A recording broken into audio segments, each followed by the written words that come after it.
दोस्तों ये बात तो हम सभी जानते हैं कि भगवान श्री कृष्ण ने अपना सबसे ज्यादा जीवन मथुरा एवं द्वारका में बिताया और यहाँ की गली गली की लीलाएं इसकी गवाही देता है। लेकिन लीलाओं में कभी भगवान श्री कृष्ण ने प्रेम करना सिखाया, कभी अन्याय के विरुद्ध सुदर्शन चक्र चलाया, तो कभी असत्य पर विजय पाने का उद्देश्य बताया। श्री कृष्ण से जुड़े ऐसे अनेकों किस्से कहानियों के बारे में हमें वक्त बेवक्त पवित्र ग्रंथों में या फिर पूजा पाठ के दौरान सुनने को मिल ही जाता है। लेकिन दोस्तों आज हम आपको सृष्टि के पालन करता श्री कृष्ण से जुड़ी 8 ऐसी रहस्यमय बातें बताने जा रहे हैं जिनके बारे में शायद ही किसी को पता हो। लेकिन सोचने वाली बात ये है कि आखिर क्या है वो बातें, तो चलिए जानते हैं। लड़कियों की वेशभूषा। दोस्तों ये दास्तान उन सभी लड़कों से जुड़ी है जिनको दुलार प्यार में लड़के होने के बावजूद बचपन में लड़की बनाया जाता है। हम उस दौर की बात कर रहे हैं जब आप अपनी सभी माँ की आंखों के तारे हुआ करते थे और यकीनन आप भी ऐसी एक फोटो बेडरूम के किसी कोने में संभाल के रखी ही होगी जिसमें बिंदी और लिपस्टिक के हल्के मेकअप के साथ आप फ्रॉक पहनकर बैठे हुए हैं। जी हाँ, ऐसी तस्वीरें जिन्हें देखकर आज भी हम लोगों को थोड़ा एम्बैरेसिंग लगता है। लेकिन क्या आपको पता है कि इसके जिम्मेदार कोई और नहीं बल्कि भगवान श्री कृष्ण थे। दरअसल ये उस वक्त की बात है जब कंस की तरफ से बार बार बाल कृष्णा को मारने के लिए यशोदा मैया के घर में रोजाना हमले होते थे। ऐसे में राक्षसों को गुमराह करने के लिए यशोदा मैया भगवान श्री कृष्ण को लड़की की ड्रेस पहनाकर उन्हें बालक से बालिका बना देती थी। तब से लेकर आज तक ये परंपरा शुरू है जहाँ पर हम सभी की यशोदा मैया यानी कि हमारी माँ हमें लड़की बनाया दिया करती है ताकि हमें बुरी नजर ना लगे, क्योंकि दोस्तों आखिर हम भी तो अपनी माँ के नंद गोपाल है। वैसे क्या आपके साथ भी ऐसा कुछ हुआ है? अगर हाँ तो कमेंट सेक्शन में अपने बचपन की वो फोटो जरूर शेयर करें। तब तक के लिए चलते हैं भगवान कृष्ण से जुड़े दूसरे रहस्य की तरफ, श्री कृष्णा का स्वरूप। दोस्तों आज भी ये एक रहस्य बना हुआ है कि कृष्ण जी कैसे दिखते थे, कैसे लगते थे और उनका स्वरूप क्या था। चकरा देने वाले इन सभी सवालों का जवाब लिखित में सबसे पहले अर्जुन के पुत्र अभिमन्यु की पत्नी उत्तरा ने शब्दों में लिखा, जिसके आधार पर श्री कृष्ण के परपोते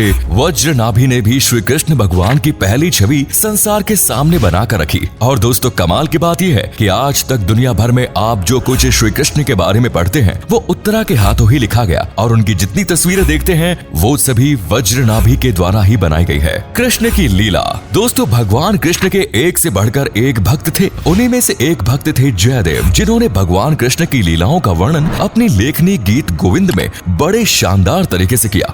परंतु दोस्तों जयदेव के लिए इस किताब को खत्म करना कोई आसान बात नहीं थी। दरअसल ये वाकया तब का है जब जयदेव श्री कृष्ण की लीला का वर्णन अपनी कविताओं में कर रहे थे। ऐसे में उनके मन में एक प्रसंग आया जब राधा तैयार होकर कमरा सजाकर कृष्ण के लिए बैठी हुई थी। तभी श्री कृष्ण उनके समीप आते हैं, परंतु भगवान श्री कृष्ण के कंधे पर किसी और युक्ति का बाल देखकर राधा को इतनी तकलीफ हुई कि वे दोबारा श्री कृष्ण से नहीं मिली। अब ये बात आपके लिए आम हो गई, लेकिन दोस्तों एक सच्चे कृष्ण भक्त के लिए अपने स्वामी के प्रति ऐसी बात लिखना खून के घूंट पीने जितने बराबर था। जयदेव भी इसी सोच में पड़ गए कि आखिर इसे लिखा तो लिखा कैसे जाए। तभी उन्होंने एक छोटा सा ब्रेक लेने की सोची और वो पत्नी को खाना लगाने के लिए बोलकर नहाने के लिए निकल गए। उनकी पत्नी को लगा कि अभी नहाने और आने में उनका टाइम लगेगा, इसीलिए वो बाकी की तैयारी करने में जुट गई। लेकिन जयदेव 10 मिनट में वापस लौट आए और ये देखकर उनकी पत्नी चकित रह गई। जयदेव ने अपनी पत्नी से बोला कि हाँ मुझे समझ में आ गया है कि मुझे क्या लिखना है, मैं 5 मिनट में लिखकर वापस आता हूँ, तब तक तुम खाना लगा दो। जयदेव ने वो शब्द लिखे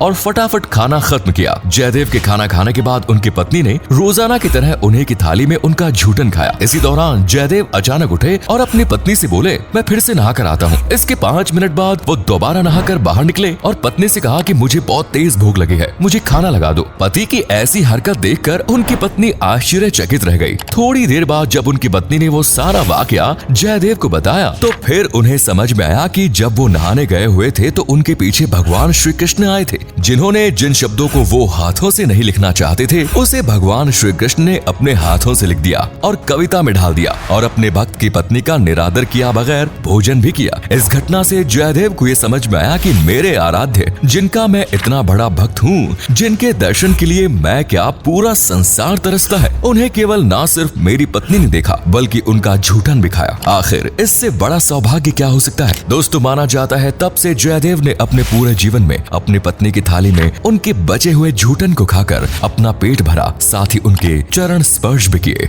माखन चोर। बाल कृष्णा के माखन चुराने के किस्से तो हम सभी के बीच बेहद आम है और बेशक वो अपने दोस्तों के साथ ऐसा करते भी थे, लेकिन कमाल की बात तो यह है कि भगवान कृष्णा जितना माखन चुराते थे उसमें से माखन माखन का बहुत बड़ा हिस्सा वो बंदरों में बांट दिया करते थे। अब आप सोच रहे होंगे कि इसमें क्या खास बात है, तो आपको बता दें कि दोस्तों श्री कृष्ण ऐसा इसलिए करते थे क्योंकि उनको शुरुआत से पता था कि पिछली बार जब उन्होंने राम अवतार लिया था तो ये वानर ही थी जिन्होंने सीता मैया को ढूंढने में उनका साथ दिया। बस इसीलिए श्री कृष्ण बचपन के दिनों में रॉबिन हुड बनकर बंदरों को अपने माखन का हिस्सा दिया करते थे।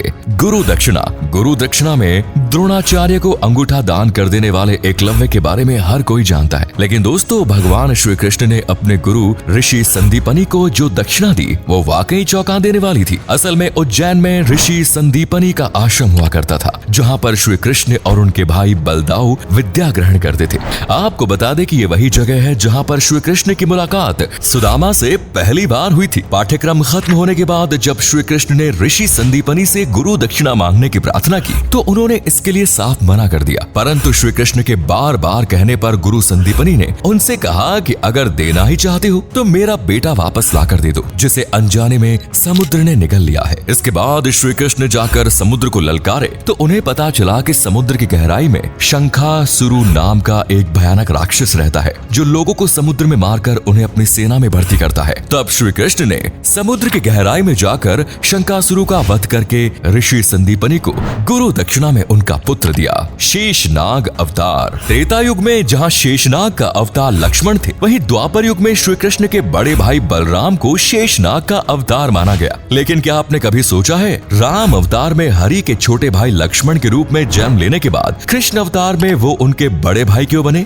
दरअसल इसके पीछे ये कहा जाता है कि एक बार शेषनाग ने विष्णु जी से शिकायत की, वो उनके बड़े भाई बनकर उनकी कोई बात नहीं सुनते और अपने मन की करते हैं। इस पर भगवान विष्णु ने उनसे कहा कि ठीक है, अगली बार तुम बड़े भाई बन जाना। और कुछ समय के बाद ही द्वापर युग शुरू हुआ, जहाँ कृष्ण के बड़े भाई के रूप में बलदाऊ का जन्म हुआ। यही नहीं, श्री कृष्ण की दादी मरीषा और उनके सौतेली माँ रोहिणी के ही पुत्र बलराम थे। परंतु हैरत की बात ये थी कि रोहिणी और मरीषा दोनों ही नाग जनजाति से ताल्लुक रखती थी। यानी कि दोस्तों ये पहले से तय था कि बलराम यानी कि शेषनाग इन्हीं के कुल में जन्मेंगे। जब खुद श्री कृष्ण पड़ गए बीमार। इंसान का बीमार पड़ना तो स्वाभाविक है, लेकिन क्या आपको पता है हमारे भगवान भी बीमार पड़े थे? जी हाँ, सही सुना आपने। एक बार खुद श्री कृष्ण भी ऐसे ही बीमार पड़ गए, इतना बीमार कि उनके बचने की उम्मीद ही नहीं रही। ऐसे में वेद आए और उन्होंने बताया कि इन्हें प्रेम करने वाली कोई महिला अगर अपने चरणों की धूल इनके माथे पर लगा दे तो ये ठीक हो जाएंगे। परंतु भगवान कृष्ण की 8 पत्नियों में से किसी एक ने भी उन्हें अपने चरणों की धूल देने से मना कर दिया। श्री कृष्ण की सभी पत्नियों का कहना था कि वो उनके पति हैं और पति परमेश्वर है, इसीलिए ये पाप वो अपने सर पर नहीं डाल सकती।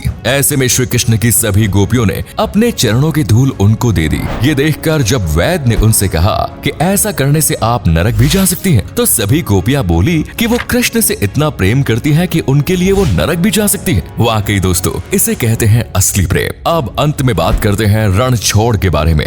अगर आपने 3 इडियट्स देखी है तो आप इस नाम से जरूर वाकिफ होंगे। जी हाँ, हम बात कर रहे हैं आमिर खान की, यानी कि रणछोड़ दास श्यामल दास झांझड़ की। परंतु क्या आप जानते हैं इसमें रणछोड़ को जो नाम है वो भी श्री कृष्ण का एक नाम है, और ये नाम उनको इसलिए मिला क्योंकि कृष्ण की नगरी पर जरासंध के हमले के दौरान वो रण को छोड़कर भाग गए थे। श्री कृष्ण के ऐसा करने के पीछे ये कारण बताया जाता है कि उन्होंने अपने कुलवंशी समस्त यादवों को संदेश दिया था कि हमेशा रणभूमि में लड़ना जरूरी नहीं होता, क्योंकि हमेशा युद्ध करने से व्यक्ति कभी आगे नहीं बढ़ता। इसीलिए जीवन में हमेशा अपनी शक्तियों का उपयोग सिर्फ युद्ध में नहीं करना चाहिए, इसके कहीं और भी मायने हो सकते हैं। तो दोस्तों, ये थे श्री कृष्ण की वो 8 खास बातें जो शायद आपको किसी ने नहीं बताई होगी। तो हमारे द्वारा बताई गई ये बातें आपको कैसे लगी? अच्छी लगी तो लाइक करें, शेयर करें, कमेंट्स करें और पेज को फॉलो जरूर करें। धन्यवाद।